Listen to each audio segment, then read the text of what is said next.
I'm Mo Rocca, and I'm excited to announce Season 4 of my podcast, Mobituaries. I've got a whole new bunch of stories to share with you about the most fascinating people and things who are no longer with us. From famous figures who died on the very same day, to the things I wish would die, like buffets. All that and much more. Listen to Mobituaries with Mo Rocca wherever you get your podcasts.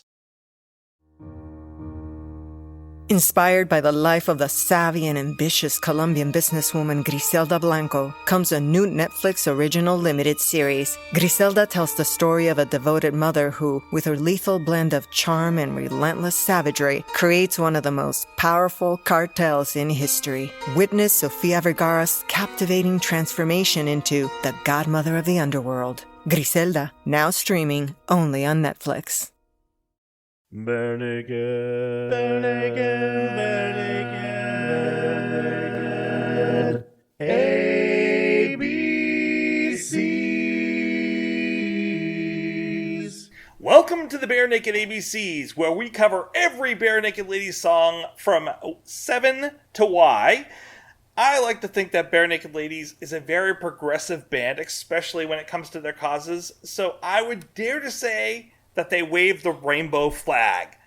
And that's apropos because this week we will be talking about the song, The Flag. The phone rings, it's early, it's 7 o'clock.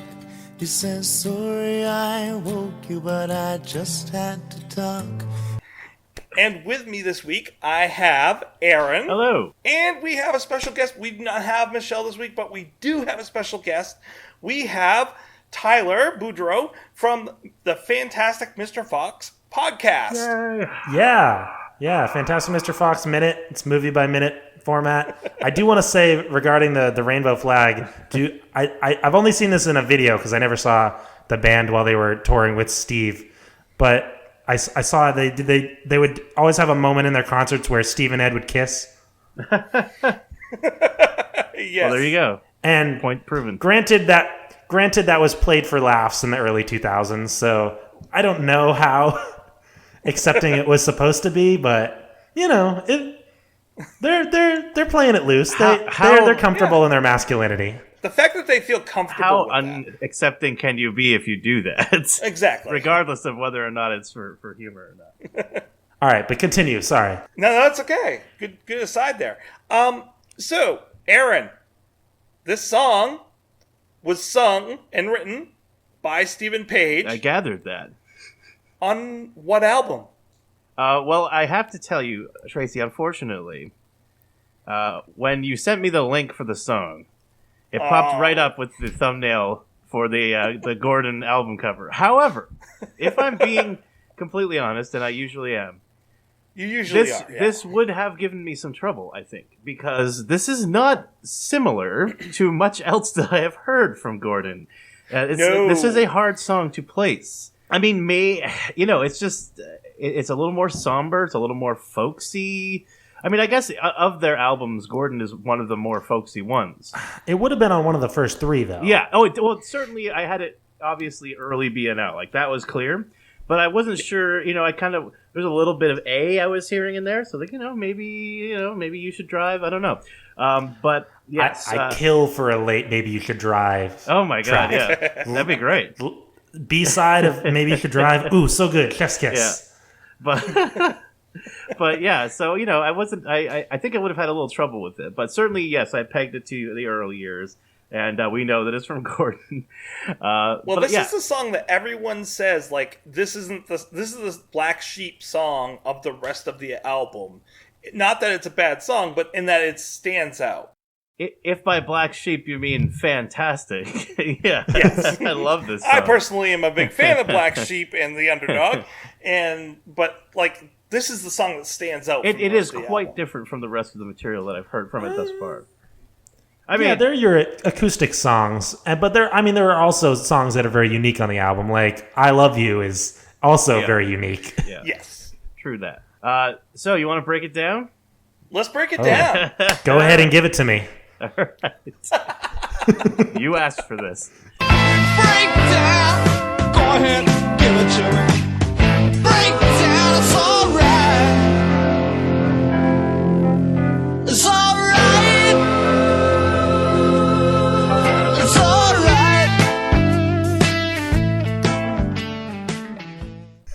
Okay.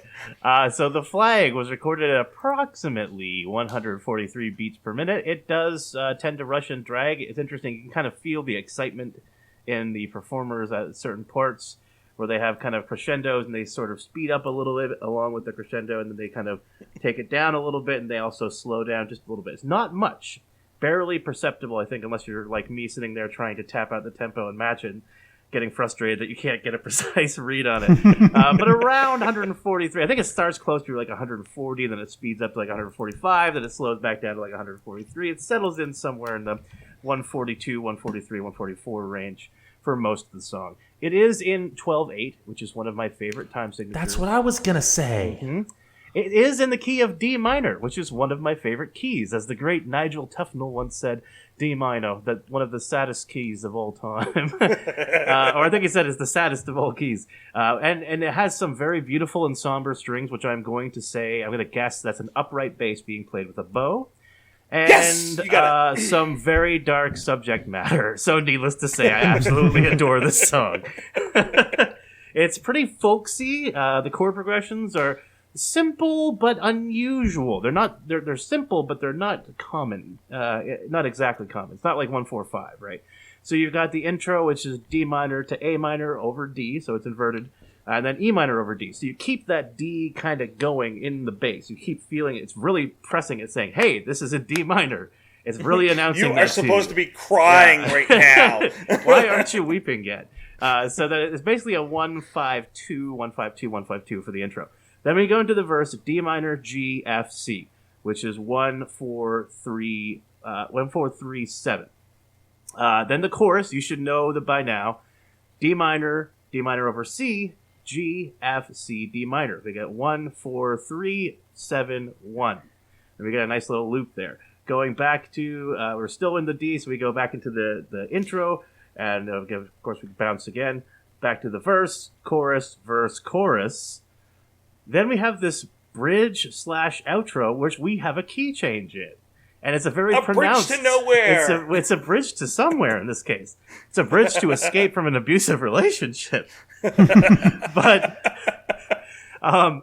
we'll wait for the lyrics for that. But in the bridge/outro, we have a key change to E minor, and it's wonderful because we go a whole step up, plus we go from minor to major. So it's very uplifting. You almost feel the beams of light coming down. It's like it's going to be okay. Aaron, can I ask you a quick question? Yes, please. Is that what is known as a Picardy third? Oh my goodness, I think a Picardy third. Oh man, now you're making me tax my brain for music school. But a Picardy third is, if this were a Picardy third, it would have ended in D major. A Picardy third is when you come back to the original tonic chord, but when you hear the instead of having a minor third in the chord, if it's a minor key, it would be a major third, which turns it into a major version of the same chord. But what we're hearing is essentially Picardy third shifted up a whole step. So you were absolutely right in identifying more or less that very dramatic shift from minor to major. So slam dunk. I say, judges, yes. Give us the points. I know it's when you go from minor to major at the end of the song, but I don't know when. Well, they're jumping up a whole step, which would be like a major second. But it's weird because they're not going to like a relative major or anything. It was a very pronounced and sudden. There was like no transition there. It was like you hit a brick wall or you made it out of the forest, and just suddenly we're going from minor to major, from D minor to E major. Made it out of the forest. Nice little word. Well, that was the imagery that I got. Right. There's a little wonderful bit of programmatic storytelling in the music that goes hand in hand with the lyrics, which I love. I'm a fan of. I've talked about that before, which I've seen from the band countless times now, or heard from, I should say. So we have A for the intro, B for the verse, C for the chorus. So it's A, B, C, A, B, C, B, C, D. So you have kind of a abgada. It sounds like Porky Pig. That's all, folks. It's a classic folk song structure, which has these kind of repeating two sections back and forth with the occasional instrumental interlude. The Bob Dylan connection seems obvious, but honestly, I would probably be faster to compare this to Working Class Hero by John Lennon. And I hear a little bit of Stairway to Heaven in the more Baroque parts, especially the bridge slash outro with all the lovely kind of harmonics work on the guitar and stuff like that. I like that the drums come in at the end and they have this sort of mock patriotic marching band snare drum roll. It's very fitting thematically. Overall, I really love this song. I'm glad that I could come back for this song. It's been missing being able to talk to you guys about this stuff. And this is a really great one to land on. So happy to be here. That's my take. That's Aaron's hot take. I missed you too, Aaron. I missed you, Tyler. It's good to have you on the show again. Thank you. I'm sorry if I'm anticipating me just like telling a bunch of jokes during this very serious song. I mean, as long as they're not like "Take my wife." That's please, okay. Last jokes. week we talked a lot about that as well. Take my abusive partner, please. Oh, tasteful jokes. Yes, tasteful. Yes. Only the most tasteful of jokes. Well, that's better than what B&L did with Fight the Power. So, well, hey, now we can only step up from there. So I have to listen to that and give it a rating. Wait, so did you record that last week? Yes. So yeah, I miss Fight the Power. Now, did they cover Public Enemy? No, did they really? Did. I was joking. Oh my god! No, it's on the 4 discs. I want to hear that. It's on the I Conehead soundtrack. I sent you the links. At some point, you're going to have to rate it anyway. So I know that I'm like the whitest person ever, but I love Public Enemy. So like this is gonna be really interesting. I'm a big Do the Right Thing fan, so Fight the Power got it any day for me. I mean, granted, I go back and forth. Sorry for backtracking, but I thought a lot about this at one point, and I go back and forth on the cultural appropriation thing, because it is one thing to like make a joke out of such an important song, but I think they do it so well.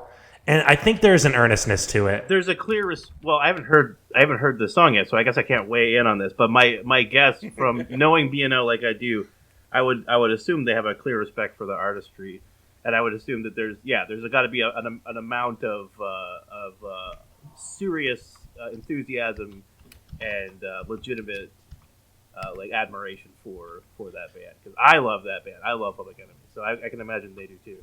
Because they are like me, are white and nerdy and Canadian.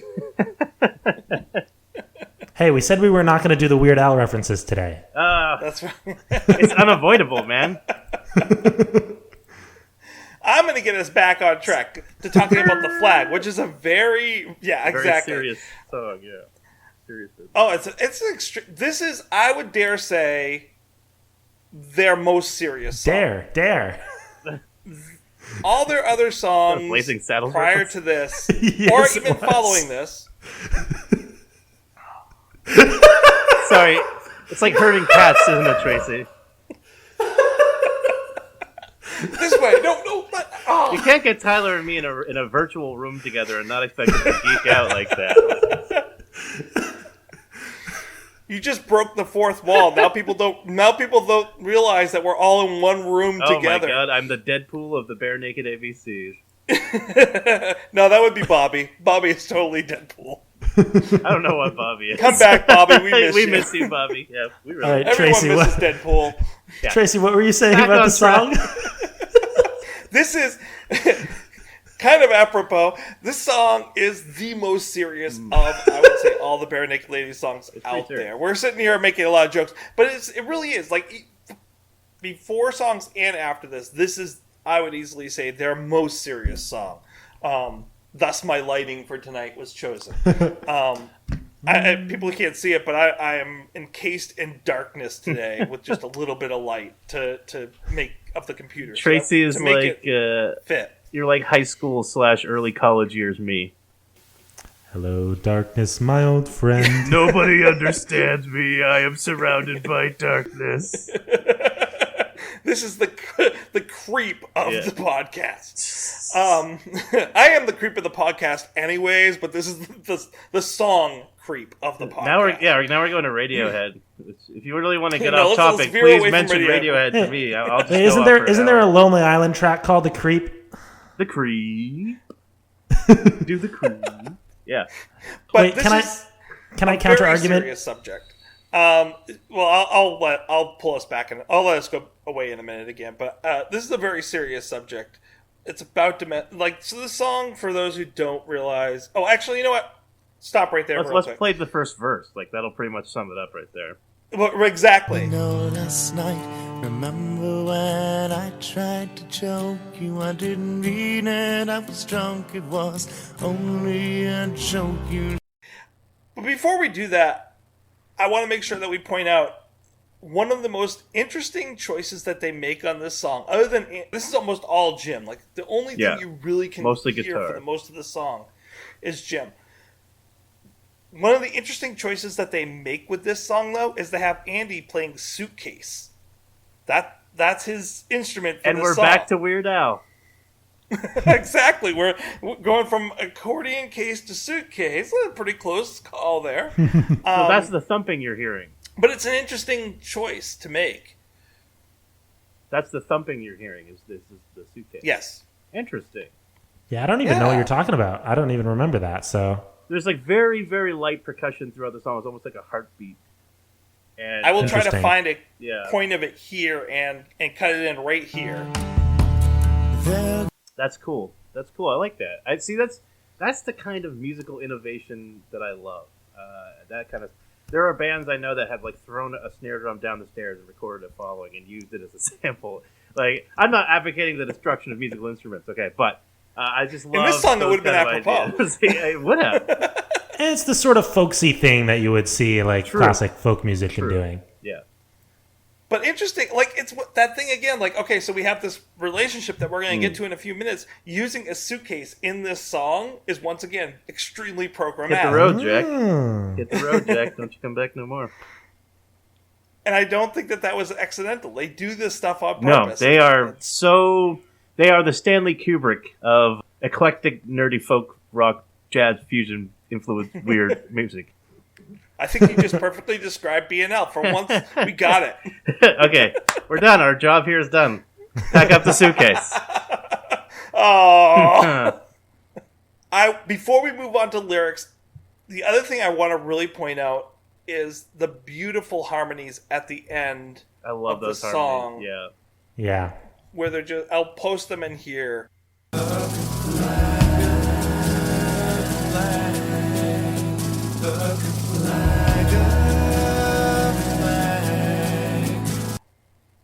They are just gorgeous, and they just help you feel like you're floating away. Again, there's that angelic feel. It's like you can feel the beams of sun from the heavens, from the clouds coming through. It's I don't know. Yeah, there's just it feels very warm and comforting. It's like you're safe now. Everything's okay. Out of the woods, like I said. And it's a good moment to hear Ed's voice in the song. Yeah, exactly. Which is so funny because Ed is like that tempering softness to kind of clash with Steven's just like kind of jagged, frenetic energy and uncontrolled emotional outbursts. So yeah, I think that's actually really appropriate. I wish Michelle were here to talk about this. I'm sure she would have something to say about it. Well, why don't we put in her thoughts right now? Whoa. Sorry, guys. Serious. Hi guys, this is Michelle with my thoughts on The Flag by BNL from Gordon. I love this song. This is the actual kind of storytelling in Stephen's way of expressing sorrow that I am absolutely 100% here for. I think, Tracy, in the past, you have mentioned that you don't like the placement of the flag on the album. I might be remembering that wrong, but that did occur to me while I was listening to this today. First of all, I want to say the strings in the song are gorgeous, and I almost feel like the setup of the song it's not just Steven singing. It feels like it's a duet between Steven and the strings, and I just think it's gorgeous. I also love the beautiful harmonic vocals at the end. You know, again, it's that velvety vocal styling that BNL is so good with. So I've got to love that. I thought it was interesting when they were talking about the ravens and the ribbons. And I was looking up the significance of ravens, and for the Vikings, the ravens were a symbol of war. So I thought that was interesting. But I think the song tells a really interesting story. You know, another unhappy relationship of just things not working. And it's just such an emotive piece. I really love it. And I'm giving it a 4.5. I know, shocking. But I love it. This is what I want from BNL. The storytelling, the really moving vocals, and Steven. So there's that. I hope you all are having a great time. Talk to you soon. So I do want to point out, before we go along too far, this song was on the Bare Naked Recess. It was on Variety Recordings, which is a promo tape that was only sent out to radio stations. Good luck finding that, places. That is a very difficult CD/tape to find. And then, of course, Gordon. The interesting thing is they didn't play this song on yellow tape. They have a kind of everything leading up until Gordon, and then they drop it off yellow tape just before they go to South by Southwest. But also, the other thing that's really neat to know is this is the song that convinced the producer, Voyevoda, to work with them. He said, it made me realize that they had this great potential. There was definitely some wisdom in their younger years. Like the best Shakespeare, they liked to surf that line between comedy and tragedy. So he had this person bring them into the studio to record background sounds on this week's appearance of the week. And while they didn't record it that week, so then they recorded it, and they also then appeared on the Rheostatic song California Dreamline for Whale Music.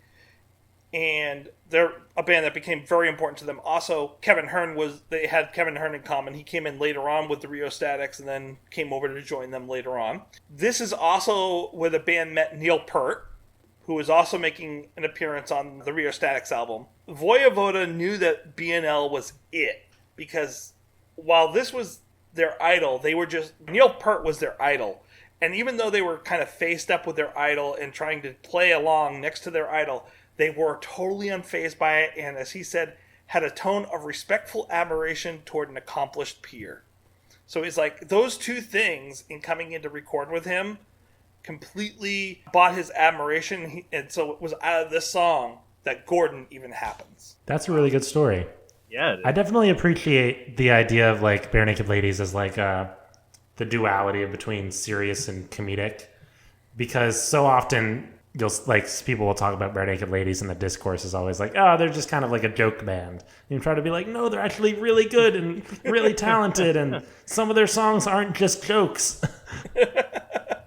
Well, one person put it really well on the YouTube page about this song.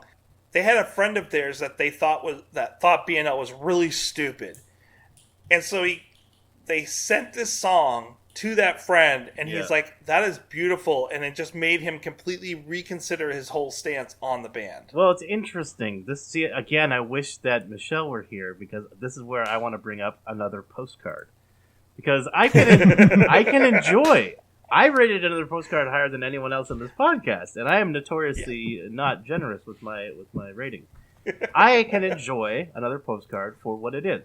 But if someone only heard that song and just made the assumption that that was what BNL was, they would be sadly mistaken, and they would be missing out on such a depth and breadth of subject material and everything. And to the point of, hey, it's not all just joke songs, a lot of times there's a lot of black humor that is used to deal with very serious issues.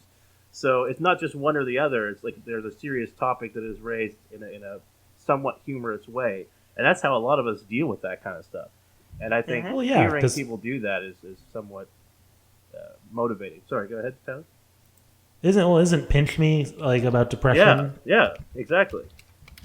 So why don't we talk a little bit about the lyrics of this song, and then we'll get to the meaning of the song. Let's break down the lyrics of it itself first, though. For people who don't know, this song is about domestic abuse, about a violent, abusive relationship. It's assumed, and I think it's pretty accurate, it's taken from the point of view of the woman who's in an abusive relationship, and it follows a number of different stages. This is a person who keeps leaving, and as in many domestic abuse situations, leaving the relationship, coming back to the relationship, and then the cycle continues. And it describes it very poetically. I would say this is a perfect example of Steve being poetic. He's not coming at this straight on. He's leaving things between the lines that you're kind of reading, but at the same time, he's hitting it right on the nail. He's not going to let you not know what's going on in the song, but at the same time, he's making sure that you're reading your own relationships into this if you're in these types of relationships or you know people that are. And most of us know someone, if we haven't been through this type of relationship, that has been in this relationship. And so we can put ourselves into this picture, and it's what makes it so vibrant. I think one of the most interesting lines that points this out is the next night he's over and under. And so, like, he's not in any way, shape, or form going to say, hey, they're having sex. But he's going to let the audience know that's what's happening. Like, they've gotten back together. This person beat his girlfriend, and now they're back together again. And in that one line, he ties it all back together. It's a really poetic way of kind of putting that in there, and in a tongue-in-cheek kind of way, but not in a, like, laugh, ha-ha. Well, and the other thing is the continuation of that verse is, and after he's finished, she lies there and wonders, just why does she need him, and why does she stay here? And then in the darkness, she'll quietly say, dear, you've never really known that when the white flag is flown, no one has won the war. Which is more or less her saying, look, I don't really love you. I just kind of am afraid what'll happen if I really finally leave you for good. And she's surrendering. She's waving the white flag. It doesn't mean he's won her. It doesn't mean he has her heart or her love. It just means she's, afraid to actually cut that connection. By the way, very, very... He paints a picture of how much of a jerk this guy is with that next line. Yeah. And after he's finished, not after they're finished, after that's pretty he's clear. finished. That was not for her. Yeah, that was that was a one way street there. He put it in just one word. He kind of like highlighted what this guy is like. Yeah. Yeah, it's very. It paints a very vivid image, and it's very heartbreaking. It is, and I think. Another line I really love in this, and then I'm going to pass it over to Tyler because I know I'm kind of monopolizing, but I really do love this song. They're complicated people leading complicated lives, and he complicates their problems by telling complicated lies. Yeah. And I think that Stephen even knew coming into this, like, people are going to simplify this. People are going to say, oh, he's the bad guy. Oh, she's the good guy. Oh, why doesn't she just run away? Why isn't she still in this? It's complicated. It's never that Unfortunately, easy. Yeah. People do say that kind of thing. And I love it how in that one little, it's one line, but it's not one line, that he kind of like gets people to back off and realize that this is it's a song, but it's real life people, and there's a reason that they keep returning to these relationships, and we have to be recognizing of that and empathetic to the people that are doing this. Well, on the one hand, he says they're complicated people leading complicated lives, but on the other hand, like, it's clear that the man in the relationship is making things worse and like the aggressor because he's the one telling the lies that are just making things worse and making things confusing for everyone around them. Oh yeah. Well, and that's what happens in abusive relationships. Like, the abuser will always tell lies to complicate things. Oh, well, they'll either throw it back on the person, or they'll say that they're sorry and that they've made changes and that they understand what they're doing wrong now. They will always complicate things and reinvest the person in the relationship. And in that one line, he has once again summarized what an abusive relationship kind of looks like. Can we break down this flag thing? It's the title of the song, and definitely it always perplexes me a little bit more than I think it should, as a sort of like a person who studies literature and should have somewhat of an ability to understand metaphor. You are not the only person that is confused by the flag metaphor. I would say that a lot of people, if not most of the community that listens to this song, has the same difficulty. Well, part of the confusing thing is the going from the checkered flag to the white flag. I don't really The checkered flag I totally don't understand.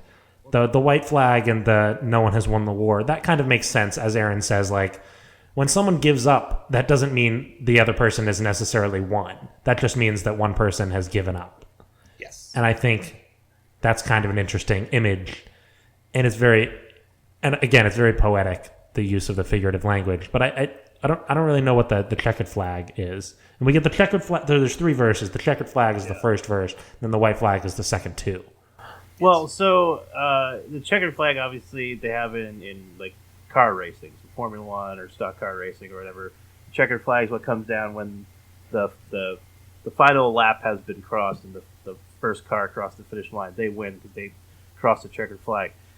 So what they're saying, no one has won the race. So I think in this case, I'm not sure exactly where the connection is to the race, but this is in response to him calling her up at night saying, "I'm sorry I choked you last night. I didn't mean it. I was drunk." So I don't know if this is like a race to backtrack and try and apologize or to try and downplay what's occurred. I'm not sure, but I think it's basically the woman acknowledging like this is not a real, I don't acknowledge your apology as being anything real. It's not a real checkered flag here. It's not a real victory. That's what I'm drawing from it, but I don't know. I would love to ask the band about it. Come on, guys. Well, Steven, I don't think wants to answer too much about this song because he likes to keep it vague. He wants people to put their own perspective into this, as he said in the interview, which I will post a part of the interview later on in here when we get to that part to kind of come back to this because I did talk to him about it when I was talking with him last year. Here's my read on it. I think the problem that comes with people when they're trying to break down the flag metaphor is they're taking it as a single line. And you have to take it in the context of the whole paragraph. So we have this war metaphor that's kind of been going on for the woman. So whenever it's the woman's perspective, it's a war. It's a battle. It is people fighting and no one ever wins. So it's the white flag. But the first paragraph isn't the woman. Or it's the woman's perspective, but it's the man talking. So what we have is he says, "I woke you but I just had to talk. Last night, remember when I tried to choke you? I didn't mean it. I was drunk. It was only a joke. You should know that by now, when the checkered flag comes down, no one has won the race." So he, obviously using that male perspective, he's using car racing as his metaphor because he doesn't see it as a battle. He doesn't see it as a fight. He doesn't want to draw the relationship into that type of thing. It's a who won type of situation. So he's using a race metaphor where no one gets hurt. That's his way of saying. Wait. Would you say that he's playing the race card? Oh, sorry. Bad tape. Okay, but no. In all seriousness, I think you're 100% correct here. That's the checkered flag. No one's won the race. That's his way of saying, let's not play the blame game. Exactly. Maybe I choked you last night when I was drunk. Many air quotes were being done. Not a big deal. I wish Bobby were here. This is Bobby territory right now. I'm just playing Bobby. Not only is he I apologizing, but he's half-hearted apologizing and gaslighting her at the same time, making her sound like in the way that he's choosing these words. And Steven does an amazing job here with this. I don't know if he observed this relationship somewhere along the way or just like had great intuition about what these relationships tend to look like. But this is what people in those relationships tend to do. It's not just a apology. It's an apology, half-hearted apology, and making the abused person sound like they're insane for feeling hurt that they were abused, which is what he's doing. He's giving her this half-hearted apology and then saying, "I was drunk. It was only a joke, and you should know that ending this relationship doesn't help either one of us. So don't end it." Which is what the checkered flag metaphor, I think, comes down to. He's trying to convince her to come back into the relationship, and she does. Next paragraph, we're back into her re-entering the relationship. I think that's quite astute. But I have to agree with you, Tyler. Like for that, the flag metaphor for probably a good 10 years, like really confused me. And it was difficult for me to wrap it around. And obviously I've had a lot of years to kind of think about this song. So, we're approaching 30 years at this point of listening to this song. And, I've had time to think about it. And it makes more sense as time has gone on. And as I said last episode, if you remember, I listen to the lyrics as hints on how to interpret the song, but I very rarely think deeply about what lyrics mean. So a song like this, I kind of I try to get the vibe of how the song makes me feel overall. But going back, I think the ultimate purpose of the flag metaphor would be the end of the song where we get the ribbons of the flag. So presumably that the flag has been cut up into ribbons and is blowing away in the wind. So my question to you is one that goes out to the community, and I want everyone to kind of think of this before I post Steven's interpretation of what this ending means. The ending of the song is very quixotic, and I think that he states that he meant it to be that way. He wants people to read into it what they read into it and to have their own take coming out of it. What is your take on how this relationship ends? Yeah, it certainly does end. It's not a doubt that it ends. That's what the tearing up of the flag is. What is your take on how it ends? Originally, I was thinking she finally cut the connection, severed that tie and was free. But now that you bring it up, I'm wondering if maybe she's free because she's no longer living in this world. Because they certainly do mention angels and cop cars and such. So, I don't know. That's now it's got me thinking, wow, that's a really dark turn. Now, it does remind me of actually not one of my actual film of all time, Brazil, in which case the happy ending is the main character, spoiler alert, goes insane, and they can't touch him or torture him anymore. Yeah, I know. If you haven't gotten around to watching Brazil yet, kids, 40 years later, you really should, because it's the best movie ever made. Yeah. It is. It's fantastic. That's a Terry Gilliam flick? Was it? His first flick. Well, non-Python, definitely. I thought Time Bandits was his first non-Python flick. Oh, you might be right. I don't know if Time Bandits or... I will say it's my favorite of his. You guys might not know this, but all Terry Gilliam movies are called flicks, just like how Spike Lee calls all of his movies joints. Terry Gilliam flick. Yeah. Because he always flicks the celluloid and then gives it a little kiss before he sends it up. Anyways, my favorite movie of all time. It reminds me of that. It's The Escape, but not in the way that you would traditionally think of it. It's a sort of a Pyrrhic victory or a sort of a moral victory. Right. Either way, he can no longer touch her. I hope it's because she's living in Ontario somewhere and she moves far away. But I don't know. What do you say, Tyler? I mean, I want to say that she's alive. Although the lyrics, there goes the raven, there goes the ribbons, there goes the raven, there goes the ribbon. Not entirely on the positive side.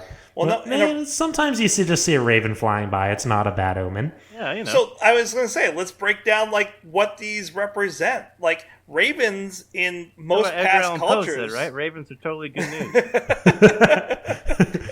Most ravens in past cultures and in Native American cultures, Egyptian, etc. Ravens were the go-between bird between life and death.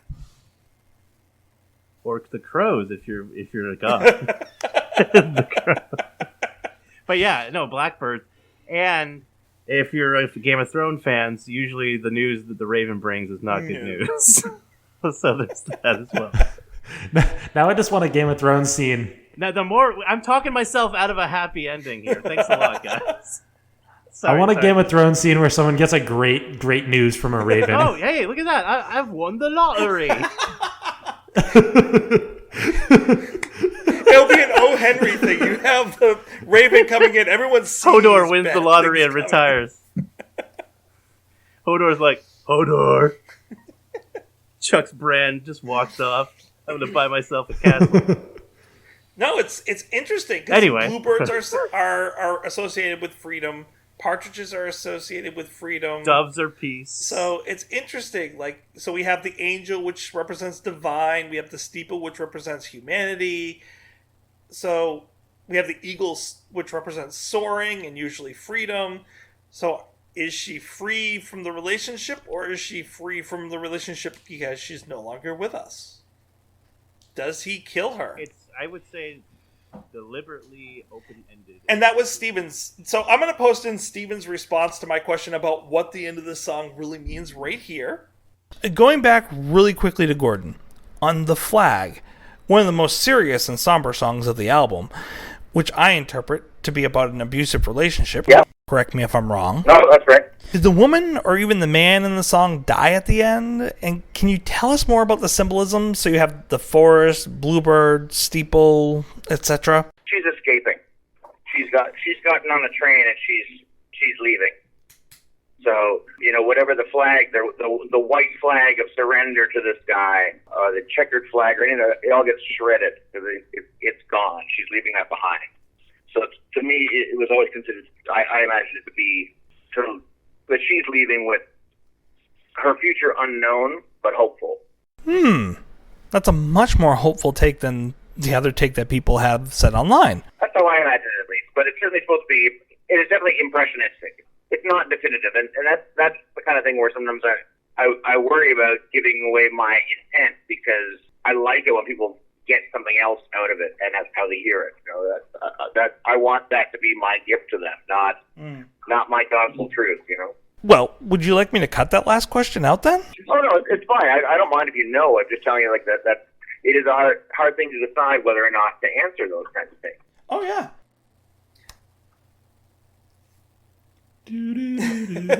But as we know, Steven was intentionally vague about this, but the relationship has ended. The ribbons of the flag are the relationship being torn up. It's tattered, it's gone, it's flying away. His initial intention with the song, when he wrote it, was that she's escaping. Actually physically escaping this relationship, thus the GO train. For people who don't know what a GO train is, a GO train stands for Government of Ontario Train. So it's a government-sponsored train that runs in southern Ontario. Hey, I called it Ontario. So that's what the GO train is for. But as he said in the interview, it's however you take this. Maybe she does die. Maybe he dies. Maybe she kills him to get out of the relationship. Maybe he kills her to get out of the relationship. It's what you take out of this song is what he wants you to take. Maybe this song is Gone Girl. Yeah, it could be.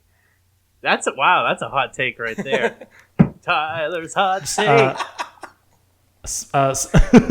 Spoilers for Gone Girl. Skip ahead 30 seconds, but the plot of Gone Girl is that she fakes her own death. So yeah, she gaslights him. She reverse abuses him. She just abuses him. Ooh. See, I've never seen the movie, but now I love that take. Now I'm not going to get. I won't watch Gone Girl. Could be.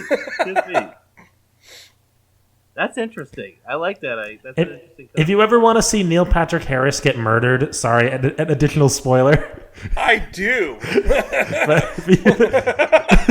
Then you should watch Gone Girl. Just because I want to see his death scene. Who wants to see Neil Patrick Harris get murdered? You want to see Doogie Howser die? You monster. Just because I want to see his death scene. I want to see what he does. Does he go all Pee Wee Herman on it? I mean, does Pee Wee Herman die in any movies? I'm confused. If you have not yet seen Buffy the Vampire Slayer. That was a great impression, Aaron. the spleen? Yes, you must watch the movie Anyway. Buffy the Vampire Slayer if you have not. That's right. I forgot he was in that. Paul Rubens. Oh, the film version? Paul Rubens has the best death scene of all time. What about in Pee-wee's Big Adventure when he's holding the snakes and he just goes and falls over? That's how I want to go. I'll just say, after Kingdom of the Crystal Skull, can we just have Paul Rubin playing Indiana Jones and going, "Snakes? Why did it have to be snakes?" I want him as the sidekick, just running along next to Indiana. Oh He my is the God! Please make this He's the happen. comic relief throughout the whole thing. Listen, Steven Spielberg, we know you listen. Come on the show and tell us you're going to make this happen. I want to see that not only. Paging Dr. Jones. Dr. Jones. And bring back Short Round, okay? Look, there's no way that Jonathan Caquan can be any worse than the Shia LaBeouf. So That's true. We need to redeem the Short Round character. Yeah, he comes back. He's a Can we just have badass him- martial artist. He saved Indy's butt a bunch of times. No, can he just be like a normal guy that speaks like normal English? And is like, hello, Indiana- Dr. Jones. It is nice to meet you. And Indiana Jones thinks that he's going to do karate. That's what I'm saying. He's learned. It's been like 30 years. He's like he speaks English better than he speaks. Right. Listen, I love this idea. Short Round comes back. He speaks better English than Indy. Indy still says nuclear. He's like, actually, Dr. Jones is nuclear. He went to Oxford. He's got an English accent. I don't know. We've now got our next Make it project happen. to write. But he's. Aaron. I love it. Have you guys familiar with the podcast Story Break? I am not. No. It's these three writers, and they take an hour, and then they try to come up with the idea for the movie. So it'll be random things. So they did like Mr. Clean was an episode. Mr. Clean, the movie. Yeah. So I feel like we just did it for what were we talking about? Indiana Jones. Yeah, Short Round the movie. Yeah, Short Round grown up. Short Round, and Indiana Jones. Like Short Round gets top billing. It's like Short Round. I would see that movie. So speaking of bringing it around, Aaron literally just did a spit take. His poor computer. Charging you for my monitor. So while Aaron's charging me, we're going to rate this song. And I'm gonna Venmo you. because the hero of the song is the Go Train, because it helps her escape this relationship, It is. I'm going to ask us how many Go Trains How many we Go give Trains? this song, 0 to 5. And I don't know, Tyler, do you feel comfortable starting, or should I hand it over to Aaron first? Yeah, hand it over to Aaron because I'm real bad at this. I'm going to hand it over to Aaron. Aaron, how many Go Trains do you give this song? Ooh, man, it's definitely in the 4s at least. It is. I gotta compare this. Like, this is tough. I mean, Alternative Girlfriend is really, really, really, really good. I rated that at 4.5. Do I like this better? Do I like it better than Break Your Heart? Ooh. Do I like it better than Conventioneers? I don't think so, but it's right up there. I'm gonna say 4.45. It is very, very good. I love this song. I don't even like it. I love it. It's in my favorites. It's not quite. I don't know. There's some other songs that I prefer to it. If I was gonna be like, this is a go-to BNL song, but this is definitely one in the arsenal to show people like, hey, what's BNL all about, and to give them a nice kind of broad picture with a bunch of different kinds of songs. This is definitely going in that quiver. Nice. So I would say 4.45 Go Trains from me. All right. Do you feel comfortable going next, or should I take it? Yeah. I was gonna give it like a 4. 4.0. 4.0. I mean, It's a good solid 4. I gave Box Set a 4. 4 I is a gave good Abe a song. 4. Like, it's way above. yeah. middle. I think where I fall on it is it's a great song, but it's not a song I'm listening to a lot. It's a song I'm skipping when I'm going through the soundtrack to get to Crazy It's one of sooner those- if I want. It's not a happy, good time song. It's not a song that you turn on. He's like, oh yeah, Oh, definitely But not. it is a very powerful and emotionally affecting song. So I mean, yeah, that's why I'm trying to take that into account. Like I said, I can rate Another Postcard quite high. And I think this is kind of like the two polar opposite ends of the spectrum. You have Another Postcard on one extreme, and you have The Flag on the other. And they're both very, very good songs. One is extremely fun and catchy and poppy. And the other one is like really sad and affecting, but darn, it's beautiful and darn, it's well. Oh, yeah. And to kind of use a point that Aaron made, if I was I did this recently. If I'm gonna show someone like the really proficient, serious side of Bare Naked Ladies, I'm gonna play "Break Your Heart." Ooh, And if- that's true. And And if I want to play like the most serious quote unquote song, it's probably this song. But also, like, you could go "Tonight Is the Night I Fell Asleep at the Wheel." Like that would be a fun one to go to too. That would be a fun, serious song. So, I mean, yeah. I think a 4 is very respectful. Definitely. I think that's totally cool. That bass work is solid. I'll give him that. Oh yeah, I love the bow on the bass. Listen to the live track from the Everywhere to Play Everywhere for Everyone. Because those are all on Spotify, and I like that one too. Oh, all right. So this song for me has been extremely difficult. I have been wrestling with this all week, and here's my big conundrum. I don't listen to this song often, but this is one of those songs that if someone told me to pick out 10 songs that give the span of Bare Naked Ladies, this would be one of those songs. Like this shows their spectrum and their abilities. And I guess the other part of this is I love this song because it makes me hate the man in it and feel extreme empathy for the woman that's in it and want to run out and save her and help her and a song that can make you feel those types of feelings. And matter of fact, almost to the point that I'm like, I can't, at the end of the song, I'm almost like, I can't listen to this song anymore because it's dragging me down. And then like the freedom and the release and her escaping makes me feel better. A song that can make me feel that kind of deep feeling with just... It takes you on an emotional journey. Yeah. Oh, it does. If a song can do that... Would you say, Tracy... If a song can do that, especially to this level... and I think the other piece that I want to add in here is Gordon was my introduction to Bare Naked Ladies. It's the album that cemented who they were to me. My friend Shauna in college, just in my graduate school years, she was busy getting ready for a gig. And so she's like, you know what? I have to go get ready. Here, let me pop in this album. You've never heard anything like it before. And damn it, she was right. I'd never heard anything like Gordon before. Starting with Hello City, it grabbed me right off the bat. This song... Well, then it just, like, we'll get to Hello City. I have another song that down the road, like, ooh, wow. It's Happy Hour again. But this song, like, you're riding this emotional journey throughout the whole album, and then you hit this song, and it is so emotional and depressing, and it brings you through this whole cavalcade and direction and roller coaster, and then you follow into it with Crazy. I think if this finished the album, it would have killed me. But like this leading into Crazy was just like it helped release that serotonin, made me feel good again, and helped me feel amazing with Crazy. It was what I needed on this album, and I didn't know I needed it. And when I heard it, it cemented where Gordon lies in my pantheon of albums, where Gordon is definitely in my top 5 albums of all time to listen to. And this is one of those songs that did it for me, even though I don't listen to it often unless I'm in a really depressed state. May I make a strange analogy? Go ahead. You know that I went to Japan a couple years ago. And when I went there, I went to Kyoto. I went to the old geisha district in Gion.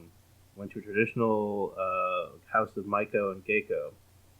And they put on this amazing show and danced and sang for us. We played drinking games with them. And they served us this incredible, like, 7-course traditional Japanese meal. And it had raw conger eel and escargot and all this stuff that I normally do not eat. I'm a meat and potatoes kind of guy, needless to say.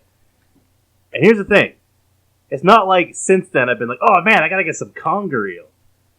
And it wasn't something that I was prepared for in a lot of ways. And I wasn't even sure at the time that I would enjoy it. But it was a very unique experience. And it was very moving and it was full of culture. And I was so glad that I did that. Not something I'm rushing back to do again anytime soon, but I'm so glad that I did it. So I feel like that's similar with this song. It's not something you're seeking out all the time, but wow, it was very emotionally moving and powerful, and it was an experience that you are very glad to have had. Would that be correct? That would that expresses it very well. So for all those reasons, I have to give it a 5. Whoa! So Tyler's drinking the haterade tonight. And he's not even really hating on it. I was going to say, considering a 4 is a hater rate, that's not really. That's pretty good. I'd say It's just a song that it's never stuck out to me in a way where, like, if we were talking, am I the only one? Boom, like that would have stuck out to me in a way that it has to Tracy. Yeah, I think that's why I didn't give it a 5, but it is very good. I'm coming to this with nostalgia glasses on, because this is one of those songs that really brought me to the band and really formed me in a lot of ways. Not that I'm abusive. I would hope. Did not form me in that way. Hey, Tracy, I always saw you as the woman in this scenario. Thanks a lot. What I'm saying is not an abuser. Well, that's good, but just the one that sticks around for it all the time. Yeah. Tracy, don't let him rib you like that. You need to just leave. Get on a GO train and leave. Yeah, you're right. I'm sorry. That's Tracy, it. I'm done. It was a joke. I was drunk. I'm sorry. Don't leave me, baby. Take me back. My appearance for this week comes from a 1995 interview that's done on YouTube by Joe Johnson. Nice. He happened to see them backstage when they were at the Royal Oak Music Theater in Michigan. The rest of the band was doing their sound checks, and he got a chance to do the interview with Steve and Ed during the sound check. It's a really cool, interesting interview from 1995, early years of them. They don't talk about the flag, but they talk about a number of the other songs that they do. And it's just kind of fun to watch them in those early years while we're talking about Gordon. Yeah, I'm looking at that interview right now, and Steven's still got his really aggressive goatee. Steven has his 1995 Maybe You Should Drive look going. And it is... Maybe you should shave. You have to watch the video just to see Steve's hairdo at that time. Oh, it's fantastic, man. I love it. Oh, I just remembered something that I was meaning to tell you guys for so long. What's that? It relates to, so I work at a music venue, and the Bare Naked Ladies played at that music venue a few years ago, and they came out and walked by me, and I was like, starstruck. They just walked by me. They didn't even say anything. They just walked by. But I later found out that one of my buddies that also works there sold to the band some marijuana. You get the real story here, folks. That's crazy. That is amazing. That's really crazy, man. That's a crazy story. That's my fun story for the week. Tyler, can you plug your program? Yeah, Fantastic Mr. Fox Minute. Talking about Fantastic Mr. Fox every week. It's a good time. Check it out. I also want to say, I don't know if you guys are going to put anything in there in this episode, but if you or anyone you know is dealing with domestic abuse or domestic violence, there are resources out there. Contact your local women's center. Contact your local anyone or anything. There are people out there that are able to help you, even if you're under threat of violence. There are resources. We've made a lot of jokes tonight, but that is a very serious topic. Specifically, Safe Haven.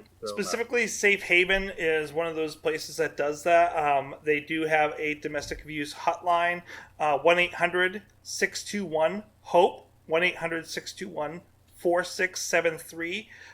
If you are a family member, you can also call 1-866-689-HELP, which is 4357. And if you're in any state that you're in, there are places that you can go. There are places you can call that will take you in immediately to get help in order to protect you from the people that are hurting you. If they are hurting you, yes, they are going to apologize. Very, very, very rarely. We are talking less than 1% of the time. Do people change? And even though they almost always say they have changed, if you are in an abusive relationship, please get out of the relationship. They will not change while they're in your relationship. It will not happen. Let them change. If they say they've changed, great. They can start a new relationship and do something else. But you don't owe them anything. Please help yourself. Please get the help that you need and take care of yourself. But thanks for the chuckles, guys. It's been a great talk. One more plug. I kept telling Blake I'd plug this, and I keep forgetting every week. Aaron and I, on separate weeks, have been on the Mighty Ducks D5, the Mighty Ducks podcast. I was just recently on it for minutes 66 to 70, so please go out and listen to that. Also listen to Aaron's, which was in the earlier numbers. I don't remember the exact numbers off for Aaron's. So I it was sent the that part out. where the kids admonish their coach Estevez for trying to get to the Chiefs. Spoilers much. if you kids haven't seen Mighty Ducks. And speaking of Mighty Ducks, by the way, you know what they wanted throughout that whole film? They had dreams. They were ducks that had dreams. They wanted to feel like just you're succeed. going somewhere with this. You know what? Ducks, when they have dreams, they have flying dreams. Oh, I like that tune. And that's what we'll be discussing next week. I have flying dreams sometimes. You didn't need to go to ducks for that. Everyone flies in their dreams. That's a Kevin song. Oh, I'm yes. a big Kevin song fan. Now I'm going to go listen to In Dreams by Roy Orbison. Also a great Only song. in Dreams by Weezer. Oh, that's a good one too. Ooh. Dreams by Beck. Dreamin' by Aerosmith. Dream or On anything by by Tangerine Dream. All right. We're going to be here forever going through all those. It's real, folks. Thank you very much. Seriously, though, yeah, that was fun. Thank you, Tracy. Thank you, Tyler, for coming on. This has been wonderful. That was so much fun. This is a great song. Please seek it out, check it out, and again, please do get some help if you need it. And have more chuckles next week. Come back to the laughs, folks. Bye. Have a good night. Have a good night. See you guys. Thanks, that was fun. Thanks, that was fun. Don't forget, no regrets, except maybe one. To celebrate joining Pantheon Podcasts, Rock Camp, the podcast, the official podcast of Rock and Roll Fantasy Camp, is giving away a guitar signed by Mike Portnoy of Dream Theater, Marty Friedman, formerly of Megadeth, and legendary shredder Zakk Wylde, plus our rockstar counselors like Vinny Appice, Monty Pittman, and more. To enter to win, simply follow, rate, and review our podcast on your preferred platform, and that's all you have to do. For more information, go to rockcamp.com/podcast.